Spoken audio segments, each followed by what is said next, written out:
Ойн олон иргэдийг олзлон дагуулагч Зүч хаан хамаг Монголын хаадын удамд Есүхэ баатрын хүү Тэмүүжин буюу Чингис хааны ууган хүү нь Зүчий бөгөөд түүний ээж нь хонгорогт огт дайс эзний үсгэлэнд охин бүртээ бөлгөө. Түүхэн сурвалжуудад дурддагцныг нэгтлэн үзэхэд мэрэгдүүд Тэмүүжний жирэмсэн эхнэрийг булан авахад багын анд жамуух, эцгийн анд тойрол нарын хүчийг хавсарган хатнаа буцаан авахад буцах замд нь санаандгүй мэндэлсэн тул Зүч буюу зочин гэж нэрлсэн байдаг. Өөрийн хүү гэж нэгэнт мэдэх тул Чингис хаан ууган хүүдээ өндөр итгэл хариуцлага ноогдуулж үр ач нартаа ч гэсэн хувь усыг тасалж өгсөн билээ. Монгол огтноо нэгтгэх гэсэн эцгийнхээ аян дайны үемэн самун тэмцэл тулааны үедээ Зүчийн бага нас давхцсан юм. Эцэг Тэмүүжин 1189 онд Монгол аймагуудын ихэнхийг захиргаандаа нэгтгэж хамаг Монгол улсыг байгуулж Чингис хаан цол хүртэлх үед гэр оронд байнга нүүдлэн байв. Энэ үед нүүдэл нь зөвхөн малын бэлчээр дагсан бус, дайснаасаа бууруулах, ан нөхдөө браадах, аюулгүй нутаг сонгох гэх мэтлэн янз бүрийн шалгаантай байв. Энэ үеэс Зүч өвгөн овог аймагуудын амьдрал тэмцлийг харж цэргийн хэрэгт дадлагжин ухаан суусаар байв. Сурвалжит айлын эрэгтэй хүүхэд бүр энэ үед багаасаа морь унаж, сураад сэлмээр цавшиж хатахад дадлагжин өөртөө тохирсон ном сум, хоромсог саад агсаж, харвалж намнах сургууль хийж, туулай шувуу зэрэг жижиг ан хийдэг байв. Зүч сурвалжит айлын ууган хүүгийн хувьд энэ үүргээ нэр төртөө давжээ. Тэгээд ч Чингис хаан Ахмад хүүгэн Зүч өчүүхэн багаасаа над лугаа хамт явж улс байгуулслаа гэж ихэд үнэлэн хэлсэн байдаг. Зүч ийхүү өсөн төрнөн 90 цент хүрч эцгийн итгэлийг хүлээн зарим төмтийн ноёдыг захирч эхэлснээс хойш жилийн дараа буюу 1207 оны туулай жил гарахад Чингис хаан Ахмад хөвгүүндээ баруун гарын цэргээ захируулан сэлэнг мөрөн байгаль нуураас баруунтай тагнуулын нуруу Енисей мөрөн түүнийх Каахэм, Бихэм, голын дагуух ойн олон аймгийг эзлэнэгдэхээр илгээжээ. Зүч эхлээд олон хүн амтай хүч чадлын хувьд муугүй Ойрд аймгийг зорьжээ. Тэр үеийн Ойрд аймгийн тэргүүн нь Худууга Бэхийгэгч нөлөө бүхий хүн байсан бөгөөд тэрбээр Чингис хааны эсрэг олон удаагийн хуйлдаан тулдаанд оролцож байсан ч Зүчийн цэргийг очиход цагийн байдлыг үнэлэн шийдвэр гаргаж түмэн иргэнээ дагуулan дагаар оржээ. Хаан хөвөн Зүч Жанжин Худууга Бэхийг энэ үеэс эхлэн ихэд үнэлэн итгэж дэрэгдэн байлгах болж улмаар түүгээр газарчлуулан Шишгэ тэмээх нутагт хүрэхэд энд нутаглан байсан Ойрод, Бурайд, Баргууд, Хурсууд, Булгачин, Хурааган, Това зэрэг аймгийн эзэд цөм дагаар орсон байна. Тэндээс цаашлан түмэн хэрэгсүүдийн нутагт хүрэхэд тэдний ноёд Эди, Инаал, Аладир, Өлбөгт Ичин нар тэргүүлэн цагаан шонхор, цагаан морд, хар булга, шилүүлсний арьс, гоёл чимэглэлийн алт мөнгөн идэл барин ирж Зүч хаан хөвгүүнээр дамжуулан Чингис хааны ивэлд багтав.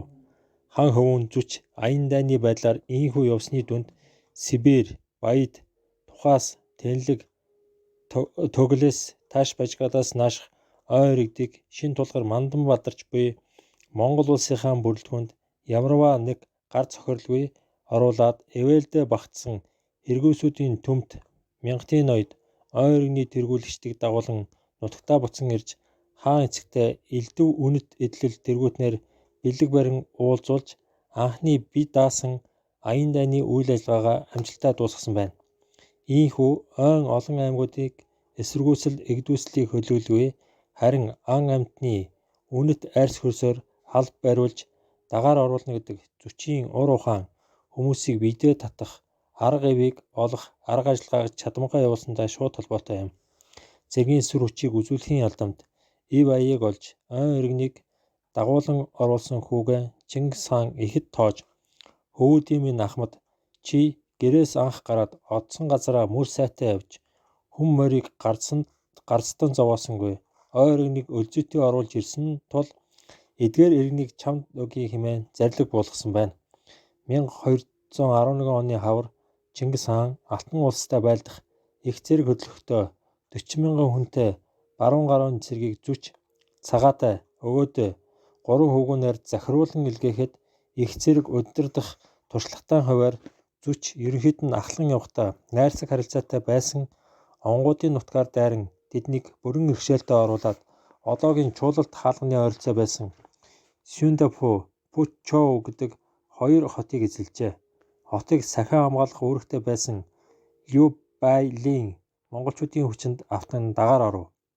Энэ үед Алтан улсын эзэн хаан ихэд цочирдон балмагцсан гэдэг улмаар зүчийн ахалсан хан хөвүүдийн цэрэг цаашлан давшиж тайхан шан уулыг даган өмнө зүгийн Алтан улсын олон муж Сюаныг эвдэж довтлосоор шар мөрөн хэмээх хатан голд хурж Пиньян, Тайюан хэмээх газруудыг эзлэн эндээс зүч хасар нар зүүн этгээдийг цэрэг болж далайг дагаж зүүншлэн Цижоу, Пильон, Лёси буюу Солонгос орон хүртэлх газрыг байлдан эзэлжээ. Энэхүү дайнд Алтан улсад ихэд оройтон Чингис хаанд буулт хийн найрамдлын гэрээ байгуулсан билээ. 1218 оны бар жил ойн иргэдээс зарим хэсэг нь Чингис хааны захиргаанаас гарах гэж оролдон Их Монгол улсаас томилон суулгасан төлөөний хүмүүсийг алах буюу баривчлах зэргээр аашилсан тул зүч тэднээс голлох Хэргээс аймгийг дахин дайлаа эзлэн номхотгоод шууд баруун өмнө зүг 8-ны хүчлүүг мэрэгдийн тогтоо бүхийн хөвгүүдийг хувиланыг дарахад зэв сүвэдэ нарт туслах нөгөө талаар Их Монгол улсын худалдаачид элчийг доромжлон алж сүйдгсэн Хоризм улсын хилд ойртохоор явжээ. Ингээд зүч Сүвэдэ баатрын цэрэгтэй нийлэн хамтаар эрчис голыг гатлан мэрэгдийн тогтоо бүхийн хөвгүүдийн толгойлсон зэргийг гүйцэн хяар цохин даржээ. Ийхүү зүч мэрэгдийн үлдгэлийг чуу мөрөн хүртэл нэхэн дарж бусдыг нь хураан захирав. Энэ үед өөрийн хүч чадалд бардсан Хорезмын султан цэргэн дагуулan ирж Чингис хаан надтай тулдахыг чамд тушаагаагүй бол Аллах чамтай тулдахыг надад тушаасан билээ хэмээн зүчийг тулдахаас өөр аргагүй болгожээ. Ийхүү Чингис хааны үеийн Монголын цэргээс хамгийн анх Хорезмын шах Мухамедтай тулзсан хүн бол зүч болов. Энэ үед султааны биеэр удирдсан их зэрэг хан хүү Өрлөг Жанжин хоёрын удирдсан Монголын цэргээс нэг дахин илүү хүн хүчтэй байсан тул зүч тулдаж эхлэхдээ дайнаас гарах гарцыг нарийн боджээ. Шаахан цэрэг тооны хувьд илүү төдийгүй зэр зэвсэг тоног хэрэгслэр ч илүү сайнаас гадна ядарч зүдэрсэн зүйл огт үгүй тул тулдаанд тэмүүлж байлаа. Ийхүү Хорезм шахын цэрэг хингэргийн их нийжгнээ янчрын адтай дуутай зэрэгцэн дайран ирэхэд монголчууд ч зэрлэг уухай ашгархан угтан оржээ. Монголчууд нэг бол дайрч бултаж бас тарж бутрах агаад дахин цугларахдаа цохилтын чиглэлээ өөрчлөх тул тэдний санааг эцсийн мөч хүртэл тааварлах боломжгүй мэт байжээ.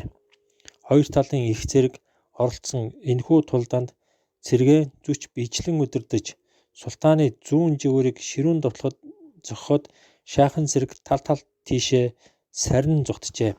Тэд Хорезмын гол хүч рүү шамдан дайрсан тул шах олзлогдох аюулаас хүү Жилал ад-Дины эрэлхийг сөрөг дайралтын ачаар арайхийн мултарч аврагдсан байна. Үдэш харанхуй болтол зууралсан ширүүн дулдаан үргэлжилж хоёр талын цэрэг байрандаа буцав. Ийхүү бүтэн өдөр зууралдан тулдсан боловч хэн хэнийгээ дамгаалж чадсангүй. Өөрийн гэгээнээр шаахийн цэрэг дайсны цэрэг хоосорсон муур олж үзв. Учир нь монголчууд шөнжин гал улзуулж хоноод хөдөлгөөн морион сэлгэн унаж шархсан хүмүүсээ аваад ойр хаваас олзолсон малаан туун нэг өдөрчийн газар сэм зайлан утсан байна. Мухамед шах тулдааны өмнө дайснаа үл тоомсорлж байсан нь ор сурггүй алга болсон байна. Тэр энэ хүмүүстэй адил сэлэм жадаа дэг журмаар хэрэглэн дайтж чаддаг тэсвэр хадуучилтай баатар ирсийг урд өмнө огт үдсэнгүй хэмээн дотны шадар хүмүүстэй амжилан хэлж монголчуудын зориг зүрхтэй баатарлагаар тулдыг биеэр туулж үдсэн султааны зүрхэнд айдас хуржээ. Үнэхээр ч энэ тулдаанд оролцсон султааны бичээчийн тэмдэглэл дээр Монголын морьт цэргүүд тулдааны оргил үед явгалан бүр хутгай байран дайрч зарим нь нулраг зангдан үзэлцэж моринд цуснд халтарч байв гэж үлдээжээ. Энэ тулдаанд хоризмын тал 20 мянган дайснаа алдсан бол монголчуудын хувирлын талаар мэдээ үлдээгүй байна. Ямар ч байсан дайснаасаа бага хохирол хүлээс нь тодорхой үлджээ. Ийхүү зүчийн цэргээс монголчуудын дайдах урлагаас хол хосорсон өөрийн цэргийн чадварыг мэдсэн шах задгаа хээр талд тулдаад монголчуудыг яавч ялахгүй гэдгээ ойлгон хот суурин газруудад цэргээ хуваарлан суулгаж хориглох аргыг сонгосон байна. Чингис хаан 1219 онд их цэрэг авч хоризм улс руу дайлаар мордов. Ингэхдээ хоризмын хилийн Патриарх хотын дэргэд цэргийн бөөгнүүлээд 4 зам болгон хувааснаас 2 дахь чиглэлийг авсан зүчийн цэрэг Сюрдеря мөрний дагуу Жент хотын зүг баруун тийш аялан байлдав. Тэрбээр замдаа хүчтэй бэхэлсэн Сигнак хотыг эзлэхээр очихдоо эхлээд хүн хүчийн хэмнэж буулгаж авахар элчээ илгээхэд алсан тул бэхлэлтийг илзлээ дайрч зогсоож болохгүй гэсэн хатуут тушаалыг цэргүүдээ давшуулжээ. Зүч хотын бэхлэлт рүү давтлахдоо ядарч зүдэрсэн цэргийн амрааж шинэ хүчээр тасралтгүй сэлбэн зогсоо зайгүй 7 хоног тасралтгүй дайруулсны эсэд Сигнак хот руу орж амжив. Дараа нь зам дагуу таарсан Озгент, Бархагент, Исаас хотуудыг эсэргүүцлүү болгож ав. Сигнак хотын гашуун түүхээс суралцсан эдгээр хот эсэргүүцлүү бууж өгөхөд талж дээрэмжлгүй татвар аваад төлөөний хүнээ томилон үлдээгээд орхисон байна. Зүчийн цэрэг ийхүү амжилттай байлдан урагшилсаар Жент хотод ойрцсон сургаар хотын удирдлага нь нийслэлийн зүг оргон зайлснаар үлдсэн иргэд нь яах ёсгүй шийдэж ядан маргалджээ.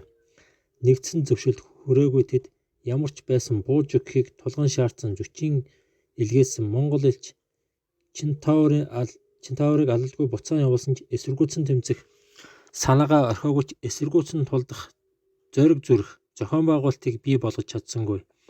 Ийхүү Жендийнхэн санаа байсан ч хотоо хамгаалж тулдаагүй учраа зүч тэдний амнасыг бүснүүлэлгүй харин элчийг нь элдвээр харааж зөвхөн алхахыг уриаж байсан цөөн хүнийг цаазаснаар гисгэн зөрлүүлэх ажлаа цэглэв.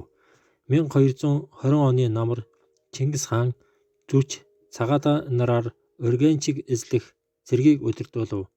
Энэ үед зүч хаан эцгийнхээ зарилгаар ирээдүйд өөрийн эзэмшилд ирэх хотыг баг сүйтгэхээр зүч чармайлсан боловч хотынхны ширүүн эсэргүүцэл цагаатай дүүтэйгээ санал зөрчснөөс болж анхныхаа бодлоос ухарч хатуу ширүүн хандсан гэдэг. Монголчууд ийхүү хоризмын нийслэлийг эзлэн авснаар тус улсыг үндсэнд нь иршээлд оруулжээ. Зүч 1221 оноос Алтан ордны улсын суурийг тавьж эзэн хаан болсон байна. Гэхдээ Чингисийн өв тасалсан улсын эзэн хаан байв.